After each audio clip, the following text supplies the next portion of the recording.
Bali, good morning mga ka-Art of Field vlogs. So meron naman tayo ditong property na pinabibidyoan sa atin ni seller para ibenta na may sukat na 2.6 hectares. So yung 2.6 hectare na ito ay matured TCT CLOA title. Pero ito ay okay na ang proseso sa title. So ito na po yung pinakang start natin. So dyan sa may start na yan, bali may 60 meters frontage po tayo. So 100% flat po ang property na binibinta po sa atin ni seller na 26,000 square meter. So ito po ay may bahay na kuryente, at ang kagandahan po nito ay napakalapit po nito sa town proper po ng Calawag. So nasa 1 hours na biyahe lang po, kasi daan dito ay rough road, cemented road ang pagpasok dito sa property. Then meron naman po dito na source na mga tubig, electricity, wifi. Ayan po, mapapansin nyo nasa poste po yung wifi. So bago ko po ikutin ito, so ako nga po pala uli si Erwin Sibera ng Art of Field Vlog, guys. Muli na naman yung samahan sa pagpasok dito sa property. So yung mga hindi pa po dyan naka-like, subscribe, pakipindot na rin po yung ating notification bell. At ang huling request, pakishare na rin po ang ating video ng marami pong mga buyer ang makakita na gusto mag-invest na mga lupa na kanila magugustuhan sa ating mga video. Yan. So dito po ay talaga napakaganda. So ang bilang po ng nyug dito ay nasa 200 mahigit. So ang kagandahan po ng loob nito ay marami po siyang produkto na sinasakupan niya, niyog na kababaan pa lang. Then yung pong fruit bearing mangga. Then mapapansin ko dito meron ditong rambutan. Ayan po, 2 punong rambutan. Mapapansin ko dito sa may harap may kalamansi. Then yung black bearing dohat, may kawayan. At napaganda po ng reality ng pagkalupa niya. So 100% flat land po ang area niya. Yan na po yung bahay. So yung bahay po nakasama na yan, meron po dyan source ng electricity. So kasama na po yan sa pinabibinta po ni seller. So ito po ay 90 pesos per square meter. Tabing tabi po siya ng barangay road. So napakaganda po at napakaganda po nitong investment, bakasyunan. Pwede po tayo dito mag-alaga ng mga sasabunging manok. So baboy pwede rin po, kasi malayo naman sa kapitbahay. Kaya lang yung alagaan pong baboy, so hindi po karamihan para hindi po tayo dyan nakaka-perwish sa mga ibang karatig natin. So yung unahan naman po nito, so bawa ka po nasa 1 kilometers lang. So dagat na po siya ng kapaluhan sa area po dyan sa kabila na yan. Pero dito naman po, inyong mapapansin, yung bahay na yan ay kasama po sa pinagbibili. Inuulit ko, take note sa mga magtatanong po ng buyer, ito po ay wala na po tayo magiging problema sa title, kasi ito po ay matured na sa TCT CLOA title. So ito po ay sagot ni seller ang capital gain tax. Nakaneto na po sila sa presyo po na binigay sa atin sa 90 pesos per square meter. So dito po, kung nyo mapapansin, itong area po na ito ay talagang flat na flat at napakaganda po. Tingnan po natin ito mga ka-art of Field Vlog. Dito po sa area na to, papansin ko dito, ito yung malaking duhat, star apple, kawayan. So yan po yung anong prutas pa yung isang yun, may prutas po, hindi sa akin familiar yung prutas na yun. So napakaganda po talaga dito. Ito po ay napakalamig ng simoy ng hangin dito, kahit hindi po nyo nararamdaman. So makikita naman po nyo yung galaw ng mga dahon nyo, talagang malakas po ang hangin dito sa area na ito. At ang kagandahan po ng property nya, so Carabao grass po. Yan, pinakikita ko na po sa inyo.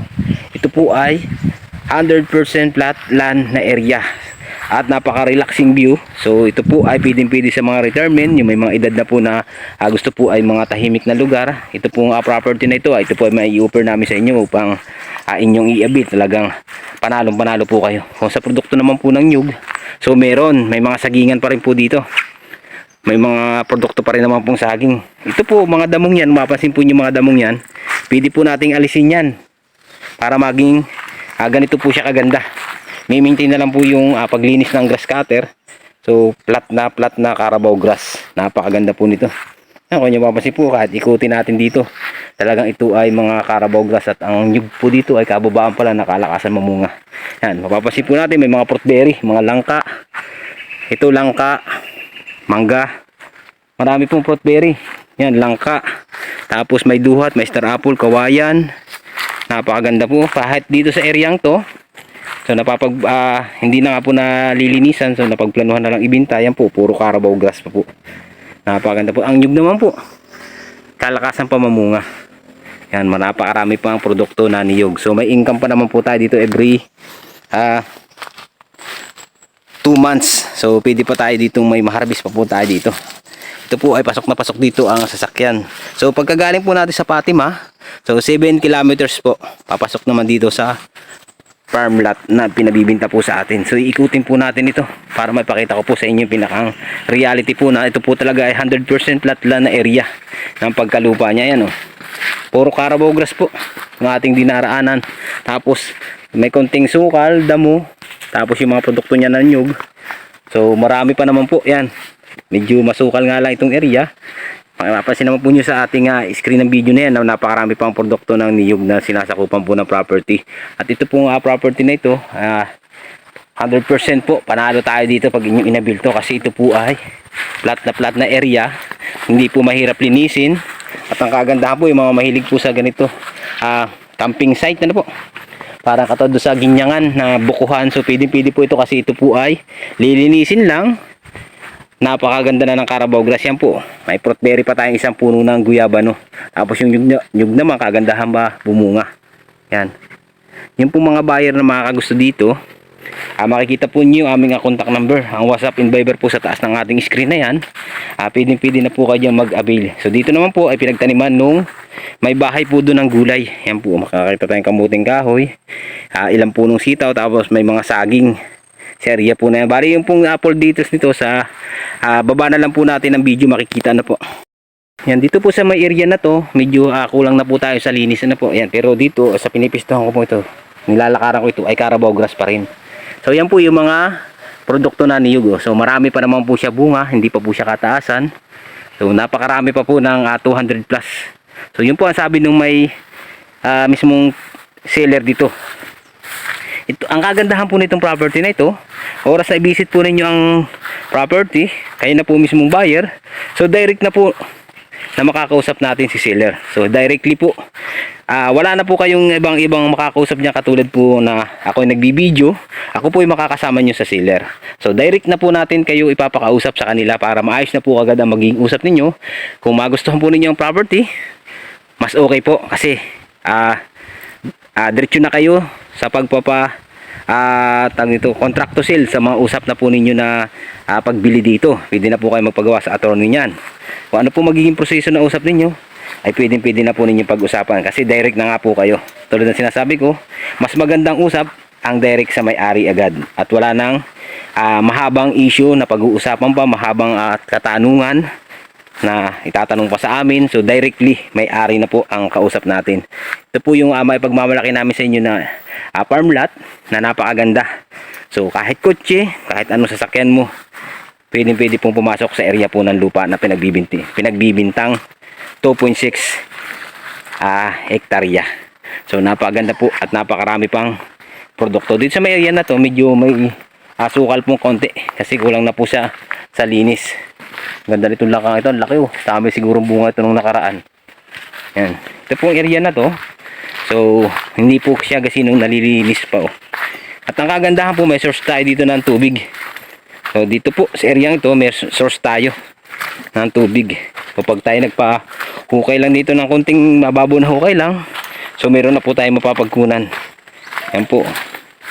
Ganda nito sa mga itikan. Yung may farm po tayo dito. Tapos mag-aalaga po tayo ng itik. So lalaliman lang natin konting bukal-bukal na to. Yan, sapa po siya. So, hindi lang tayo makakapasok dyan sa area na yan. Yan, bali may sapa po. Pero napakalinis ang tubig niya oh. Kasi ito na po yung property. So napakarami pa naman pong produkto na niyog. Kaya yung mga gusto mag-inquire nito, mag-avail nito mga Cardofield, contact na po kayo sa ating number. Makikita nyo sa taas ng ating screen na yan. So lagi natin sinasabi, bawat punta nyo sa area, bawat bisita nyo sa area, direct po kayo sa may-ari. So yung titulo po naman ito ay okay na po ito. Ready to transfer na po kagad. Kasi buhay pa po si seller na nakapangalan sa title. So, siya na rin po ang inyong makakausap directly, personal na mag-uusap kayo. Magkikita po kayo ni seller kagad. Hindi po namin kayo dadalhin din sa property na ito na hindi po kayo makakausap ni seller. Laging kayo po ay makakausap agad. Napakaganda po nito sa mga buyer natin dyan. So kabuuan lang po ang presyo nito ay 2.3 M. Sa 2.6 hectare meron ka ng property ganito kaganda. Yan. Ito na po tayo sa pinakambungad ng bahay. So may papakita po ako sa inyo dito na pwede pang gawing rest house, no? Yung tree house kung tawagin. Ito po yung pinakang bahay nung sa harap ng karsada. So may rest house, yan po. Rest house, babaguhin na lang po, re-renovate na lang yung bahay na yan. So may rest house. Yung isang lutuan pa yun. Tapos ito po yung tatayuan ng bahay, tree house po, ano. Yan, no, may poste na siya, gandang gawing bahay niyan. Tapos ito na po yung karsada. Lumabas na po tayo sa pinakakarsada niya. Ito po ay ang pagpasok po dito. Sasabihin ko na po sa inyo pinaka-reality niya, no. Up-road, then cemented road. So nagputol po siya na cemented road. Ayan. Ano po yung karsada niya? Napakaganda po nitong karsada na ito. Ano.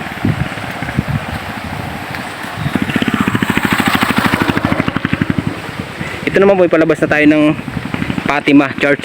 Doon sa simbahan po yung provincial highway. Tapos ito na po yung pinakang property niya. Yan.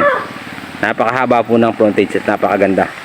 100% flat land po itong area na to. Yan, mabait pa ng aso dito. Hindi po tayo kilala niya mga asong yan. Mabait. Taga rito po sila sa bahay na yan. Yan po, napakaganda po ng property. Yan, ito na po yung area naman, oh. Talagang napakaganda po. Talagang pwedeng gawing pasyalan tong area na to. Talagang napakalinis po, oh. Napakaalwan. Kahit kutsi, pasok na pasok. Yun yung karsada. So mahaba po ang ating frontage dyan. Dito naman po sa may area na to, nasa may likod na po tayo ng bahay, ano. Pero na-attract ako dito. Na-miss ako masyado sa aking napuntahan property nito kasi napakaganda. So tag-ulan ngayon. Ang date po ngayon ay November 2, 2025. So bagong-bago po. Bagong buwan, bagong vlog. Yan. Ito lang po yung ating may pagmamalaki na property na laging inu-offer sa atin ng seller para mahanapan ng buyer. Ito na po yung property nila. So napakaganda po. Panalo ang i-inquire dito at mag-a-avail ng ganito kagandang property. So may presyo naman po talaga ang lupa kasi ito po ay 90 pesos per square meter. Ang kagandahan naman po, meron na tayong kuryente, source of tubig, cellphone signal, may wifi. Nandito na po mismo sa property. So hanap pa tayo ng ibang property na medyo mura. Kung ang property naman pong mura ay malayo naman sa karsada at may lakad pa. So dito na po tayo. I-grab nyo na itong property na 2.6 kasi ito po ay wala na tayong magiging problema pa. Kasi dito po, pagpasok nyo sa area na to ng sasakyan, so dito na po mismo ang inyong property. Hindi na po kayo, hanap nga po tayo ng property na 55 pesos lang. So magpapagawa pa naman tayo ng right of way. Magkano rin po ang mga gagastos dun. Dito po sa property na to, wala na tayo ipapagawa. Mahaba na ang frontage, may kuryente, may poste, wifi, may bahay na kasama. So aayusin na lang po yung bahay na yan. Wala lang po ngayon dyan yung may-ari niya kasi ang hanap buhay po niya ay maguling po ng kahoy. So mamayang hapon pa po ang uwi niya kaya wala po tayo nakausap ditong tao. Nagbili na lang po, napuntahan dito gawa ng siyempre po kailangan din nila ng kumita ng pera kaya hindi na po natin sila napilit papuntahin dito sa property.